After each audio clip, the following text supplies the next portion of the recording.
Hi, Telugu మిత్రులకి స్వాగతం. ఈరోజు మార్కెట్ గురించి క్లుప్తంగా చెప్తాను. అంటే మార్కెట్ గురించే కాదు, మార్కెట్ అవుట్లుక్ గురించి చెప్తాను క్లుప్తంగా. ప్లస్ ఏంటంటే, మీరు గమనించారో లేదో, ఇంతకుముందు ఎయిర్టెల్ గురించి మాట్లాడాం. భారతీయ ఎయిర్టెల్, దీని గురించి కూడా కొంచెం రెండు ముక్కలు మాట్లాడుతాను. ఫస్ట్ అండ్ ఫార్మోస్ట్ థింగ్ ఏంటంటే, అమెరికన్ ఎలక్షన్స్ పుణ్యమాన, లేకపోతే కోవిడ్ రీసరెక్షన్ అంటే మరి తిరిగి పునరుద్భావం అంటారు కదా, పునర్భావం, తిరిగి మళ్ళీ తలెత్తటం. కోవిడ్ తిరిగి మళ్ళీ వస్తున్నది కదా. యూరప్ అయితే కకావికలమైపోతున్నారు. యూరప్లో అంతగా బయటికి రావటం లేదు, కానీ అమెరికాలో కూడా ఉంది ఆ ప్రాబ్లం. బ్రెజిల్లో కూడా ఉందట. బ్రెజిల్లో ఏమీ పెద్ద రిలీఫ్ ఏం లేదు, తగ్గినట్టు తగ్గి మళ్ళీ మొదలెట్టిందని అంటారు. ఎటొచ్చి ఇండియాలో లేదనేం కాదు, ఢిల్లీలో అయితే ఫ్రెష్ కోవిడ్ కేసెస్ వచ్చేస్తున్నాయి, మళ్ళీ పెరిగిపోయి. మా సిసోదియా గారు education minister, Delhi education minister, మళ్ళీ ఇన్స్టిట్యూషన్స్ అవన్నీ మొత్తం మూయించేశారు. ఎడ్యుకేషన్ ఇన్స్టిట్యూషన్స్ డిసెంబర్ వరకు అనుకుంటాను ఢిల్లీలో మూయించేశారు. అది పరిస్థితి. కోవిడ్ పుణ్యమా లేకపోతే ఇంకేదైనా కానీ కారణం, కానీ ఓవరాల్గా మాత్రం మార్కెట్స్ వీక్ జోన్లో ఉన్నాయి. సెంటిమెంట్ వీక్గా ఉంది. దానికి ఇండికేషన్ ఏంటంటే, నిన్న యూరోపియన్ మార్కెట్స్ మోర్ దెన్ 3% తగ్గాయి. తర్వాత అమెరికన్ మార్కెట్ కూడా నిన్న 4% దాకా తగ్గింది. అయితే ఈరోజు కొద్దిగా పాజిటివ్, చిన్న స్మాల్ రికవరీలా కనిపిస్తున్నది అంతే. S&P 500 అయితే ఓవరాల్గా రికవరీ లాగా ఏం లేదు, జస్ట్ గ్రీన్లో ఉందన్నమాట. ఇప్పుడు తెల్లారిపాటికి ఏమవుతుంది, రికవర్ అయిపోతుందా, లేకపోతే బాగా రికవర్ అయిపోయి 200-300 పాయింట్లు పెరుగుతుందా? ఇప్పుడు 11,000 దగ్గర ఉంది. నాస్డాక్ 11,000 దగ్గర ఉంది. అయితే అది ఇంకా ఎట్లా ఉంటుందని తెలీదు. షాంఘై ఒకటే అనుకుంటాను ఈరోజు మొత్తం టోటల్గా తీసుకుంటే, అది తప్ప మిగిలినవన్నీ కూడా రెడ్లో ఉన్నాయి. జోక్ ఏంటంటే, యూరోపియన్ మార్కెట్స్ ఈరోజు ఓపెనింగ్ కొద్దిగా మొదట్లో కొంచెం బాగానే బ్యాడ్గా ఉన్నట్టున్నాయి, మధ్యలో రికవర్ అయినాయి. మళ్ళీ ఇప్పుడు చూస్తే మళ్ళీ రెడ్లోకి వచ్చేసినాయి, అంటే కొంచెం ఎక్కువ రెడ్లోకి కనపడుతున్నాయి. అంటే ఈరోజు కూడా రికవర్ అవ్వలేదనా. యూకే 5,500 చిల్లర, ఫ్రాన్స్ 4,500 చిల్లర, 4,500 రేంజి.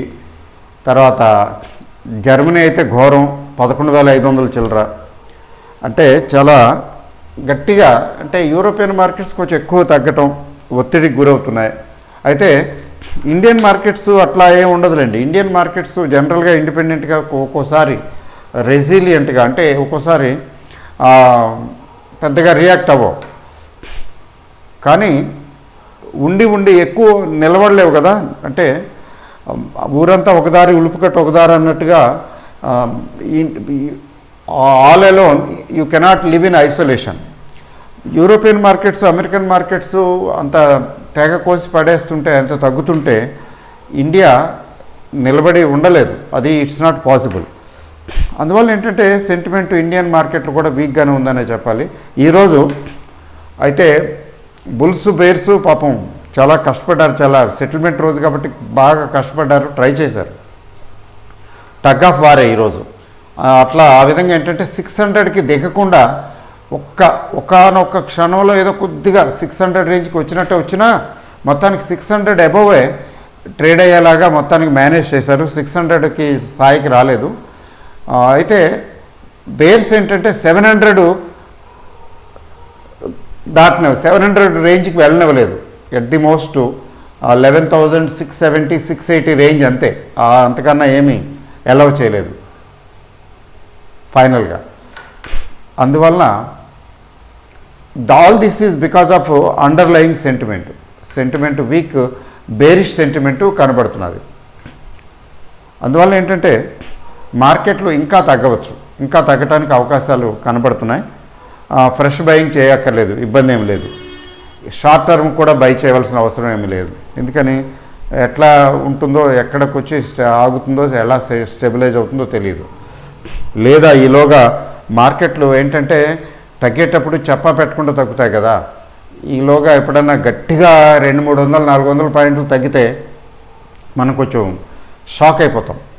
ఎందుకంటే ఈ షాక్లు ఇంతకుముందు తినలేదని కాదు, మళ్ళీ ఫ్రెష్గా ఆల్రెడీ నిన్నగాక మొన్న 10,800కి వెళ్ళింది కదా మార్కెట్ తగ్గి మళ్ళీ 11,000 లేదా దిగువన 11,000 దిగువకు వెళ్తే కొద్దిగా అది శుభసూచకం కాదు. అందువల్ల ఏంటంటే అది ఎట్లా ఉంటుందో చూద్దాం. మార్కెట్లు అయితే కన్సిస్టెంట్గా అమెరికన్ అండ్ యూరోపియన్ మార్కెట్లు పడుతూ ఉంటే మాత్రం ఇండియన్ మార్కెట్ నిలవలేదు, ఈ స్థాయిలో కూడా నిలవలేదు. ఎందుకంటే నాస్డాక్ అది 11,000 రేంజ్లోకి వచ్చేసింది. 12,000 నుంచి 1,000 పాయింట్లు అది వెళ్ళటం లేదు పైకి. మెయిన్లీ వాళ్ళ లోకల్ ఇష్యూస్, ఎందుకంటే ఎలక్షన్స్ అవి ఉన్నాయి కదా, అన్సర్టనిటీ ఉంది. అయితే ఇండియన్ మార్కెట్కి ఆ అన్సర్టనిటీ లేకపోయినా ఇది 11,600 11,600-700 రేంజ్లో ఉంది కదా. అయినా కానీ ఇది అంత స్టేబుల్గా స్టాండర్డ్గా లేదు. అందువల్ల ఏంటంటే నో, ఈ మార్కెట్లో ఫ్రెష్ బయింగ్కి వెళ్ళవలసిన అవసరం లేదు. ఈరోజు ఫ్రెష్గా వీక్నెస్ కనిపిస్తున్నది. నిన్న అన్సర్టనిటీ కనిపించింది నిఫ్టీలో టెక్నికల్స్ చూస్తే. ఈరోజు అయితే డైరెక్ట్ బ్యాంక్ నిఫ్టీ రెండూ కూడా నెగిటివ్ పాత్రలోనే ఉన్నాయి. నెగిటివ్ పాత్రలో ఉన్నాయి కాబట్టి మనం ఏదో 1-2 రోజులు పెరిగితే తప్ప మనం మార్కెట్లు ఇంకా పడతాయనే అనుకోవాలి. If the same trend continues, unless something intervening happens. So unless something happens, markets will continue to be weak. అది సంగతి. అందువల్ల ఏంటంటే మనం షేర్ల గురించి ఆలోచించవలసిన అవసరం లేదు, బయింగ్ గురించి ఆలోచించవలసిన అవసరం లేదు. అయితే నేను ఎయిర్టెల్ గురించి చెప్తాను 2 ముక్కలు. Airtel is a globally operating company. ఇండియాలోనే కాకుండా ఆఫ్రికన్ కంట్రీస్, అదర్ కంట్రీస్లో కూడా ఉన్నాయి దీనికి యాక్టివిటీస్, ఆపరేషన్స్.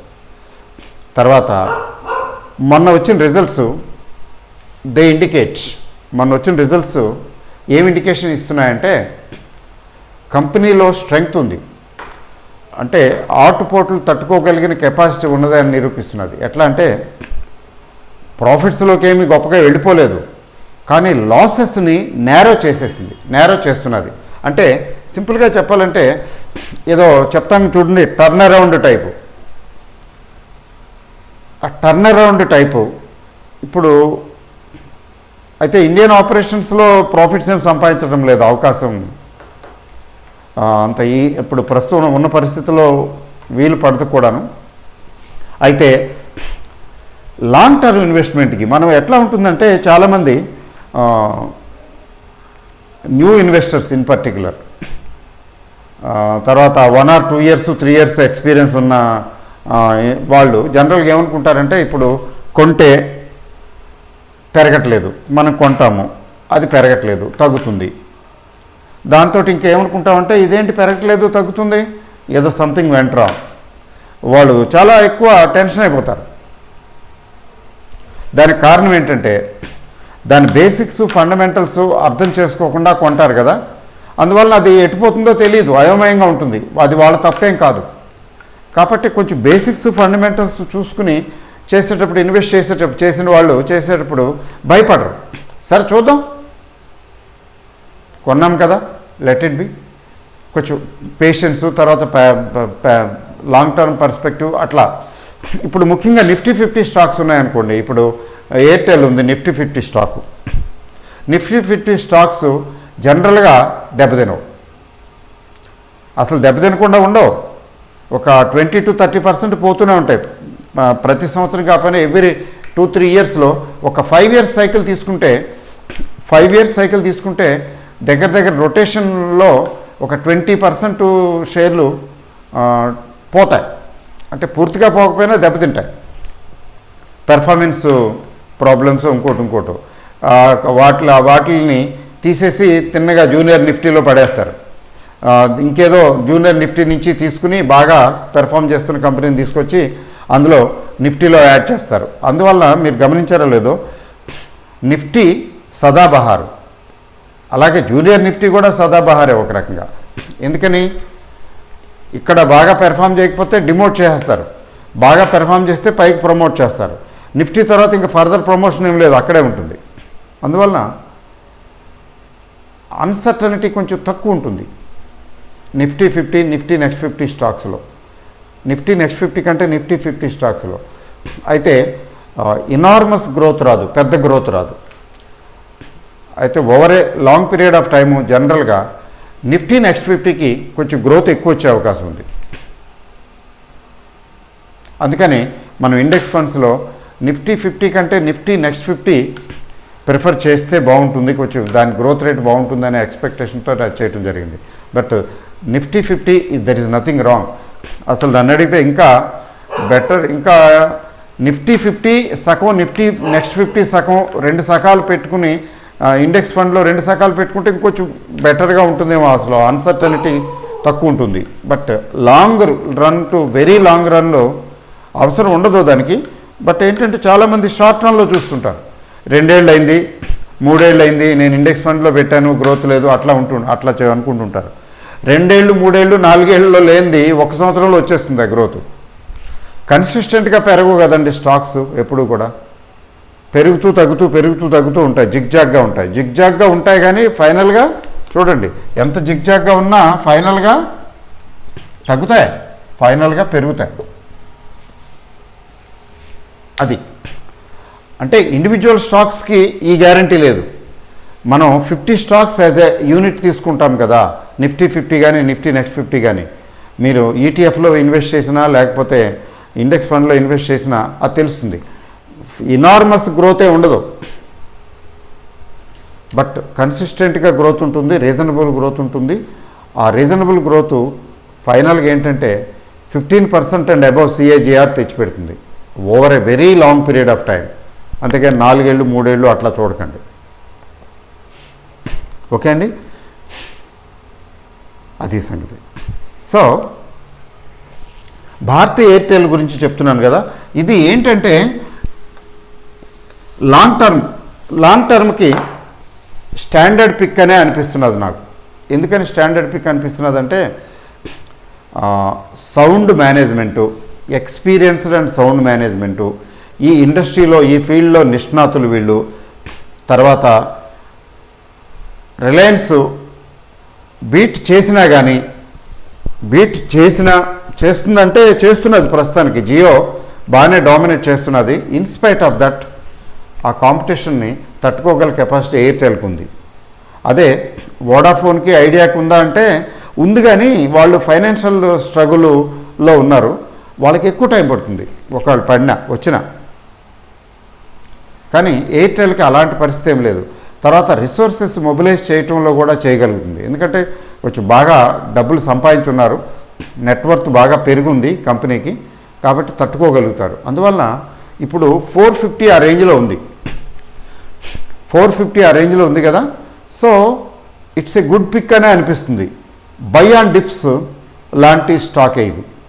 సో బట్ ఏంటంటే ఎవరైనా కొనుక్కోదలుచుకుంటే, కొనేటట్టయితే దయచేసి షార్ట్ టర్మ్ కోసం 10 రోజులు, 20 రోజులు, సంవత్సరం, 6 నెలల కోసం కొనుక్కోకండి. అంటే కొన్ని స్టాక్స్ నెలల తరబడి మీకు గ్రోత్ ఇవ్వకపోవచ్చు, కానీ దానికి ఒక పర్టికులర్ టైం వస్తుంది, ఆ పర్టికులర్ పాయింట్ ఆఫ్ టైం దగ్గర నుంచి అందుకుంటాయి. ఎందుకంటే కంపెనీలు ఖాళీగా కూర్చోవు కదా, they will do their best to improve their business. Sometimes it takes time. But ఏంటంటే ఇండియా లాంటి దేశానికి టెలికమ్యూనికేషన్ నెట్వర్క్ గురించి నేను చెప్పేదే ఉంది. Growing population, growing needs, mobile ప్రతి ఒక్కరు యూజ్ చేస్తున్నారు, ఒక్కొక్కరు 2-3 మొబైల్ వాడుతున్నారు. అట్లాంటి గ్రోయింగ్ ఎకానమీలో, గ్రోత్కి ఉన్న ప్రాస్పెక్ట్స్ ఉన్నటువంటి దాంట్లో ఉన్నటువంటి ఇండస్ట్రీలో అసలు చెప్పాలంటే ఇద్దరు ప్లేయర్స్ ఉన్నారు ఇప్పుడు, కోకు, పెప్సీ లాగా. కాబట్టి this company is going great guns అని నాకు అనిపిస్తున్నది, given the fundamentals and other aspects. అందువల్ల ఏంటంటే ఇది కొనుక్కోవచ్చు, బట్ బై ఆన్ డిప్స్ ఎప్పుడైనా తగ్గినప్పుడు కొద్ది కొద్దిగా యాడ్ చేసుకుంటూ దీన్ని పోర్ట్ఫోలియోలో పెట్టుకుంటే reasonable return, very reasonable return ఇస్తుందని నేను అనుకుంటున్నాను. ఓకే, బట్ ఒక విషయం గుర్తుంచుకోండి, this is all this is subject to disclaimer. ఏంటి డిస్క్లైమర్ అంటే, నేను చెప్పాను కాబట్టి మీరు కొనుక్కోవద్దు, మీరు స్టడీ చేసి కొనుక్కోండి, లేదా ఎవరైనా ఎక్స్పర్ట్ని కన్సల్ట్ చేసి కొనుక్కోండి. ఎందుకంటే నేను చెప్పానని మీరు కొనుక్కుని తర్వాత బాగుంటే ఓకే, బాగానే ఉంటుంది, బాగోకపోతే అట్లా నా రెస్పాన్సిబిలిటీ ఏమీ ఉండదు. అందుకని please don't take this as a recommendation. నా అభిప్రాయం మాత్రమే. ఏంటి, ఇది లాంగ్ రన్లో చాలా బాగుంటుంది. ఇప్పుడు 450 దగ్గర ఉన్న షేరు ఒక 600, 550, 600 ఆ రేంజ్కి వచ్చిన గ్రోత్ ఇచ్చినట్లే కదా. అంటే ఒక 2 ఇయర్స్ టైం తీసుకుందాము. ఇప్పుడు 450 ఉందనుకున్నాము. ఇండియన్ ఎకానమీ ఎలా ఉన్నా ఒక 650 రేంజ్ వచ్చిందనుకోండి, 2 ఇయర్స్లో 2 ఇయర్స్ 3 ఇయర్స్లో వచ్చిందనుకోండి, ఈజ్ దేర్ ఎనీథింగ్ రాంగ్? ఇంకా ఎక్కువ వస్తే మంచిదే, తక్కువ కాలంలో ఈ రేట్ వచ్చినా మంచిదే. అట్లా వచ్చినా కానీ 200 పాయింట్స్, ఓ మై గుడ్నెస్, దగ్గర 40%, 30-40%. అంటే 2 ఇయర్స్లో 40% వచ్చినా రీజనబులే కదండి. అబ్బాయి అట్లా కాదండి, 40% ఊరికే వచ్చేస్తున్నాయి చాలా కంపెనీలు, 4 రోజులు 10 రోజులకి వచ్చేస్తున్నాయి. స్మాల్ కంపెనీస్ అయితే మరింత స్పీడ్గా వచ్చేస్తే, అట్లా పరిగెత్తే ఎగిరే వాటిని పట్టుకుని మేము ఎగురుతామండి అనుకునే వాళ్ళు ఉంటారు. దేర్ ఇస్ నథింగ్ రాంగ్, అందులో వాళ్ళ తప్పేం కాదు. అట్లా వాళ్ళు ఐడెంటిఫై చేసుకుని వాటిలో ఇన్వెస్ట్ చేసుకోగలిగితే ఇట్లాంటివి అక్కర్లేదు.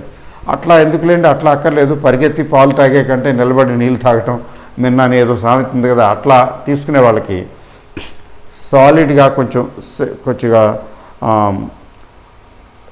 సెక్యూర్డ్ అనుకునే వాళ్ళకి ఇది పనికొస్తుందని నేను అనుకుంటున్నాను.